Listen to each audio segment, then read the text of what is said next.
주간 잘 지내셨어요?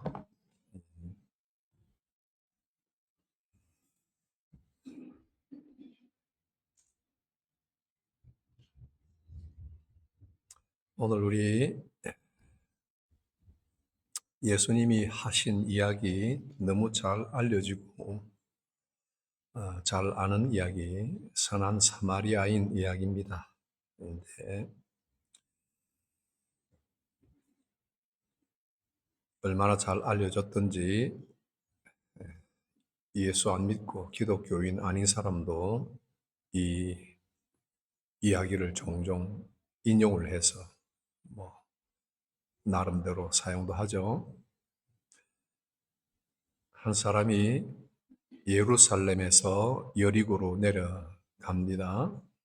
뭐 한 27km 밖에 되지 않는 그런 길이지만 광야 또 산길 이런 지형 때문에 이게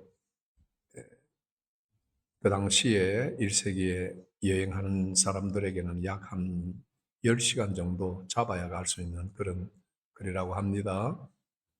거기에 한 사람이 내려가다가 강도를 만나서 옷을 벗겼다.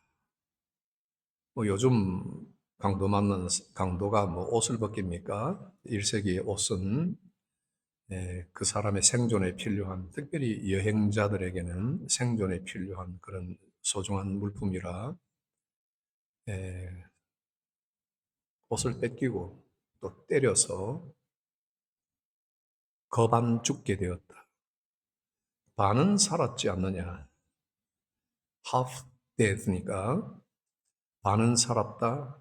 그렇지만 거반 죽었다 이러면 그냥 다른 사람의 도움 없이는 스스로 회생이 어려운 그런 상황에 빠졌습니다. 그런데 거기를 마침 지나가는 사람이 제사장과 레위인이 차례차례 지나갑니다. 제사장은 레위기 21장 보면 백성의 어른이에요. 그리고 레위인과 함께 제사장은 하나님과 인간 사이의 중재를 맡아 주는 거룩한 직분을 가진 그런 신분을 가진 사람이에요. 그러니 이 사람들에게 어려운 위기를 맞는 사람들을 어떻게 해야 되나 하고 물어보면 그 답은 3살짜리라도 할 수 있는 그런 답이 나오는데 의외로 제사장과 또 이어서 왔던 레위인은 지나쳐 피해서 갔다. 아마 뭐 둘러 이렇게 갔는지 상당히 참 비굴해 보이고 뭐 저런 인간들이 다 있어 이렇게 말하겠습니다만은 그러나 레위기 21장, 22장 보면 제사장들에게는 거룩함을 유지하기 위해서 시체를 가까이 하지 마라. 죽은 생명, 없어진 생명, 죽은 자를 가까이 해서 부정함을 면해라. 이렇게 이야기했어요. 그러니까 사람이 좀 비겁해 보인다 할 정도를 넘어서 상당히 우리가 볼 때는 빈궁해 보인다. 왜냐하면 율법 뒤에 딱 숨어가지고 난 거룩해야 돼. 그죠? 나는 부정한 것 만지면 안 돼. 그래서 난 피해왔어. 정당성, 자기보호, 변론 완벽한데 별로 답이 되지 않는 그런 모양새죠. 우리도 이런 부분에서 많이 걸립니다. 많은 세상 사람들이 교회를 볼 때 신앙 좋고 성경 많이 알고 착하게 살자고 말은 굉장히 번듯번듯하게 잘하는데 실전에서는 그렇지 못하다. 전부 판단하고 비판하는 데는 국제 심판이 되어 있는데 경기력은 없다. 성경은 많이 아는데 무엇이 정의고 무엇이 불이고 이건 전부 판단을 다 할 정도로 그저 블랙벨트가 다 되어 있는데 만점짜리 답을 다 하면서 알면서 정작 실전에 들어가서는 실행을 옮기는 데서는 빵점짜리 그런 모습을 보여주는 겁니다. 그런데 사마리아인이 여기 지나갑니다. 사마리아인은 그걸 보고 그냥 지나치지 않죠. 질문이 똑같이 주어집니다. 어려움을 만난 사람을 어떻게 해야 돼? 당연히 도와줘야지 하고 도와주는데 굉장히 구체적인 설명이 다 나옵니다. 가서 아픈 데를 싸매주고 또 자기 덩키에 노새에다가 태우고 주막에 데려가서 하룻밤 같이 자고 또 아침에 일어나서 주인을 불러다가 돈을 주면서 이 사람을 잘 돌봐주세요. 혹시 내가 떠나고 나서 그 돈이 소요가 되면 엑스트라 익스펜스에 대해서는 리임버스를 해주겠어요. 다 나중에 청구하세요. 다 내가 내겠습니다. 그리고 완전히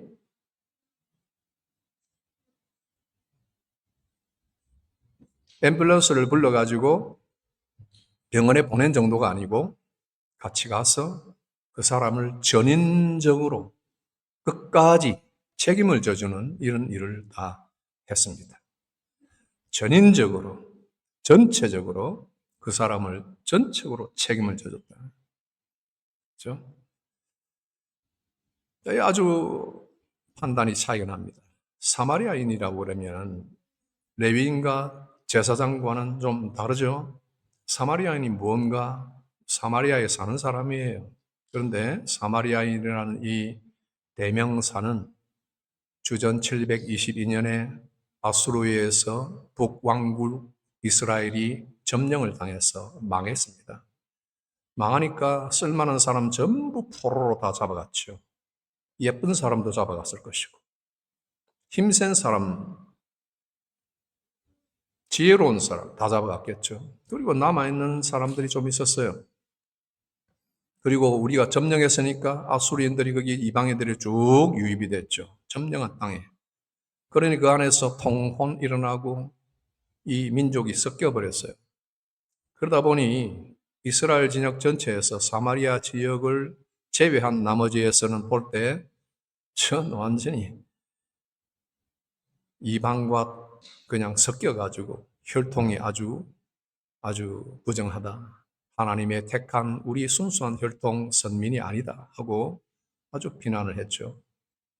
요한복음에 보면 예수님이 사마리아 여인을 만나서 우물가의 여인에게 물 좀 달라 한 적이 있어요. 그때 사마리아 여인이 뭐라고 그랬어요? 당신은 유대인인데 어떻게 사마리아 여인인 나에게 말을 걸고 물 달라 해요? 이렇게 이야기했어요. 왜냐하면 요한이 이야기하죠. 유대인은 사마리아인들과 상종치 아니했다. 그런데 유대인인 예수님이 상종을 하거든요. 참 모습이 그리 좋지가 않습니다. 사마리아인들 상종치도 안 했는데 전혀 기대하지 않았던 예상치 않았던 이런 사람이 자비를 베풀어 줬다. 그러니 예수님께서는 이 이야기를 쭉 하면서 사마리아인이 가졌던 감정을 이야기합니다. 어떻게 이렇게 구체적으로 행동을 하나하나 베풀어서 이 사람을 전인적으로 친절을, 자비를, 자선을 다 베풀어 줬느냐 할 때 제일 먼저 사마리아인이 지날 때 그 사람을 보고 어떻게 했다고요? 불쌍히 여겼다. 불쌍히 여겼다. 불쌍히 여겼다는 마음이 먼저 일어나고 그 다음에 행동이 실현이 됩니다. 마음이 감동이 돼야 돈도 나옵니다. 그죠? 마음이 감동이 돼야 손이 움직여요. 그죠? 그런데 이 불쌍히 여겼다는 이 말은 헬라어의 불쌍히 여긴다는 동사 안에, 그 동사 안에 핵심이 되는 원형이 뭐냐면은 내장이라는 단어예요. 여러분, 우리가 이렇게 이상하게 생각할 것 없어요. 나는 누구를 무슨 일을 보고 무슨 어려움을 보면은 애가 끓는다 그러잖아요. 애. 그 애는 사랑의 자가 아니에요. 우리 내장 부를 의미합니다. 부. 내장에 있는 특별히 간을 의미해요. 애가 탄다. 너무 애가 타. 간이 막 그냥 부글부글 끓는다 하는 거예요. 간. 그죠? 우리 애가 탄다. 마음이 이렇게 동한다 할 때 간이 벌떡거리는 거예요. 그죠? 똑같아요. 불쌍히 여긴다는 그 단어, 불쌍이라는 그 단어 정확하게 동사인데 의미가 붙어 있는데 의미를 떼면은 내장이라는 단어예요. 내장에서부터 끓어오르는 마음이 있었다. 불쌍히 여겼다. 이 마음이 없이는 그냥 하는 자선도 내 좋으려고 하는 자선도 될 수 있어요. 이 마음만 가지고는, 그죠? 이 마음만 가지고는 행동이 움직이지 않을 수가 없는 거예요. 이 애끓는 마음. 자, 그럴 때 우리 예수님께서 이 말씀을 쭉 하실 때 불쌍히 여긴다는 이 말은 대단히 재미있는 단어인데 예수님이 이 땅에 오셔서 사람들에게 베푸신 사역 가운데 여러 사역 중에 불쌍히 여겼다는 말이 많이 나와 있어요. 마태복음 보면은 무리를 보시고 불쌍히 여겨 그들에게 먹을 것을 주시고 찾아온 무리를 보고 불쌍히 여겨 병을 고쳐주시고 다윗의 자손이여 불쌍히 여겨 주옵소서 하고 소리를 치는 두 소경에게 예수님이 불쌍히 여겨 가서 그 눈을 만져주시며 고쳐주셨다.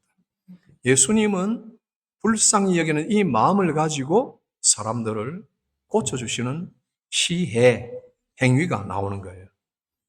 그냥 기적을 뚝딱 베푸는 게 아니라 마음에 애끓는 마음 속에 사랑과 연민이 있는 그 마음이 먼저 일어나서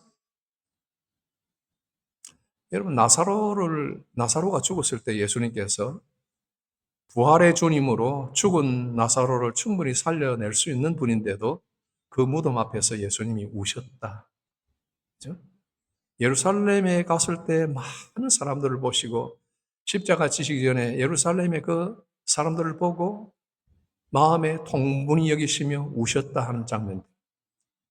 예수님께서는 사람들을 향해서 불쌍히 여기는 그 마음들이 먼저 항상 있으셔서 사람의 병을 고치고 끝나는 것이 아니라 그 사람들의 전인을, 영혼을 구원하시는 그런 분이셨어요. 이 이야기가 출발점이 어딘가를 우리가 볼 필요가 있어요. 자, 25절 우리가 맨 처음에 오늘 읽었는데 보면은 한 율법사가 나와서 무슨 이야기가 시작되는가 보세요. 예수님에게 나와서 영생을 얻는 길이 무엇인가를 물어요. 그때 예수님이 물을 때 예수님은 율법을 이야기하셔요. 넌 율법에서 뭘 읽었어? 이 사람은 율법을 줄줄 외웠습니다. 하나님을 사랑하고 내 이웃을 사랑하라는 것 다 읽었어요. 그랬더니 예수님이 첫 번째, 넌 그대로 가서 하면 살 것이다. 거기에 영생의 길이 있다는 거예요. 그죠? 하나님을 사랑하죠. and 이웃을 사랑하라 하는 거예요. 하나님을 사랑하지 않고 이웃만 사랑하는 것도 아니에요. 하나님 사랑함이 없이 이웃을 사랑할 수 있나요? 그럴듯해도 마음에 애끓는 그런 사랑은 절대 있을 수 없습니다. 약간의 도네이션은 하면서 폼을 잡을 수 있어도 하나님을 사랑하지 않으면 그 행위로는 절대 하나님 나라에 들어갈 수 없어요. 하나님을 사랑하고 이웃을 사랑하라. 그렇게 가서 하면 살리라 그랬습니다. 그런데 이 율법사가 그 정도는 완벽하게 알기 때문에 자기를 옳게 보이려고 또 토론을 진행합니다. 다시 질문한 게 내 이웃이 누굽니까? 하고 질문했죠. 사람들과 대화를 해보면요, 신학적인 지식이 굉장히 높아진 것처럼 보이는 사람들이 있어요. 많이 알고 신학 토론에서는 나는 져본 적이 없다는 사람이 있어요. 그게 문제가 아니다. 실제적으로 이 지식이 내 삶에 어떻게 반영이 되느냐 참 중요한 문제예요. 여기서 대부분이 걸려 넘어집니다. 여기서. 세상 사람들이 교회를 볼 때 넘어지고 성도들이 목사에게서 걸려 넘어지는 게 뭐예요? 성경 지식이 아무리 높으면 뭐해? 아무리 성경을 잘 가르친들 뭐해? 자기 삶이 그렇지 않을 때 성도들은 낙심하죠. 그거 가지고 비판은 굉장히 잘할 수 있어요. 그러나 목회자들도 마찬가지예요. 성도들이나 오랜 신앙의 연륜을 가진 사람을 볼 때 성경을 많이 알면 뭐해? 기도 잘하면 뭐해? 그 사람의 삶이 어떻게 드러나느냐? 얼마나 진실되고 성실하냐? 여기에서 전부 판가름이 다 나는 거죠. 이 율법사는 이 부분에서 완벽하게 아는 지식을 가졌지만은 가서 행회로 할 때 이 토론을 이어가는 게 내 이웃이 누구예요? 하고 이런 질문을 합니다. 예수님은 즉답을 하지 않고 내러티브를 통해서 자기 스스로 답을 찾는 이런 방법을 사용해요. 소크라테스 방법이라고 하는 그런 방법이기도 하고 아주 간접적으로 답을 찾아가 스스로 이야기를 통해서 스스로 인식하여 그 답을 찾게 하는 거예요. 그러니까 이렇게 제사장, 레위인, 사마리아인 비교하면서 이야기를 쭉 하니까 그 중에 누가 이웃이니 하고 질문하니까 답이 나오잖아요. 답이 나올 때 이 사람의 답이 참 교묘해요. 얼마나 인생이 교묘한지 이런 토론에서 절대 자기가 불리한 답은 안 하고 싶은 거예요. 뭐라고 그랬어요? 자비를 베푼 자이다. 사마리아인이다 하는 말은 절대 안 하고 싶죠. 자존심 상할 일이죠. 그러니까 자비를 베푼 자이다. 교묘하게 답을 했지만은 이 답이 정답이에요. 자비를 베푼 자다. 그게 정답이에요. 그가 사마리아인인지 레위인인지 어떤 관계, 어떤 직분, 어떤 사회적 신분 불문하고 자비를 베푸는 자, 그 사람이 그 사람의 이웃이다 하는 걸 이야기했어요. 그래서 예수님이 두 번째 이야기하죠. 가서 그렇게 행하라 하고 이야기합니다. 질문이 뭐예요? 영생에 관한 질문이에요. 답은 뭐예요? 이 사람이 얻은 답은 뭐예요? 가서 자비를 베풀어야 된다. 이게 답이에요. 절대 자비를 베푸는 이 행위로는 구원을 받을 수는 없어요. 여러분이 도네이션을 수백 밀리언을 해도 그것 가지고는 구원을 받을 수가 없죠. 여러분 마음속에 그리스도의 긍휼하심이 깨달아져야 돼요. 너희가 내 안에 있으면 자연적으로 가지가 나무에 붙어 있는 것처럼 절로 과실을 맺는다고 이야기했어요. 너희는 이미 내 말로 깨끗하게 되었으니 너희는 내 안에 거하라. 그러면 가지가 나무에 붙어 있으므로 절로 과실을 맺는 것처럼 과일을 맺을 수가 있다. 여러분 잘 생각하십시오. 우리에게 이런 과실이 맺혀지는 것은 그리스도와 연합하여 있음으로써 맺혀지는 이런 것들이에요. 그러니 오늘 예수님께서 주시는 말씀 가지고 우리 자신을 한 번씩 돌아봅시다. 우리는 하나님에 의해서 부름을 받고 이미 깨끗하여진 성도들이다. 여전히 부족하고 연약하지만 그러나 여전히 무릎으로 이 세상을 기는 듯이 살고 있지만 우리 주님의 말씀으로 우리 주님의 은혜로 깨끗하게 되었으니 그로써 이제는 그 말씀 따라서 순종하며 살아가야 하는 이것이 우리에게 놓여져 있다.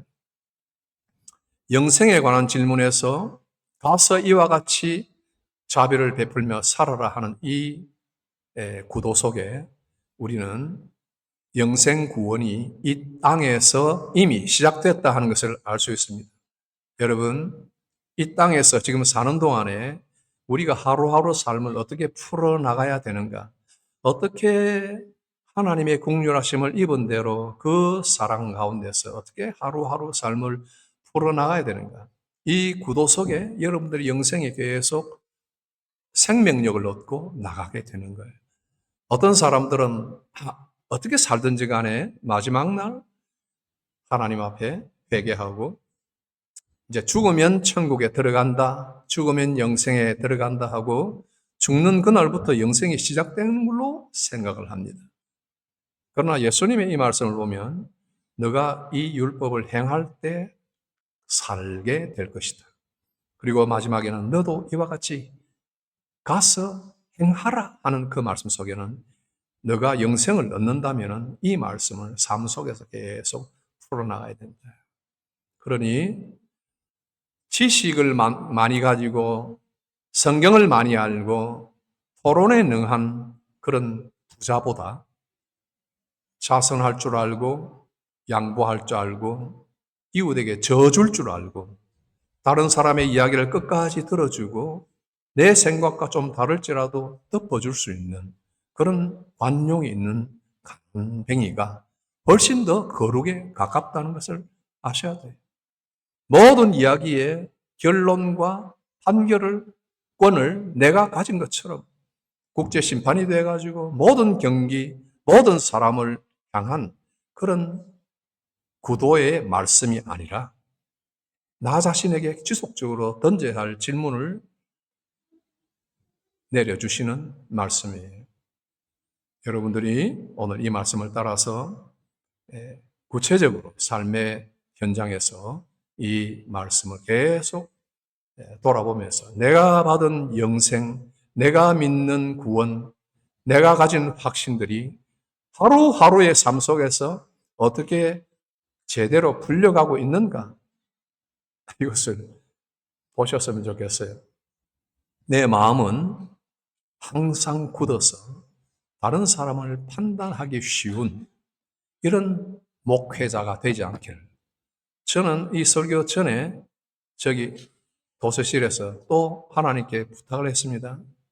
나는 설교를 통해서 굉장히 다른 사람을 비판할 수 있는 그런 유혹에 빠질 수 있는 사람이에요. 그렇게 하라고 이런 말씀을 주신 게 아니라 나에게 이 점을 던지라는 거예요. 여러분들 마찬가지예요.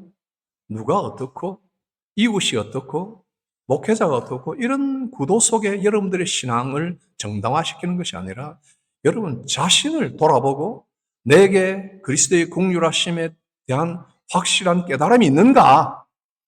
나는 그리스도에게 접붙임을 확실히 받은 사람인가? 아닌가에 대한 증명을 스스로 입증해 나가시고 스스로 입증할 때 옆에 이웃에게 입증을 받으셔요. 이웃 사람에게 입증을 받으시고 이런 구도의 말씀이에요. 그래서 우리 영생은 이미 시작된 거예요.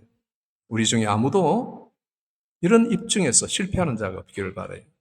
이 말씀이 여러분들을 격려하시고 여러분들 계속 희망을 주시고 또 북돋우는 그런 말씀이 되기를 진심으로 바랍니다. 기도합시다.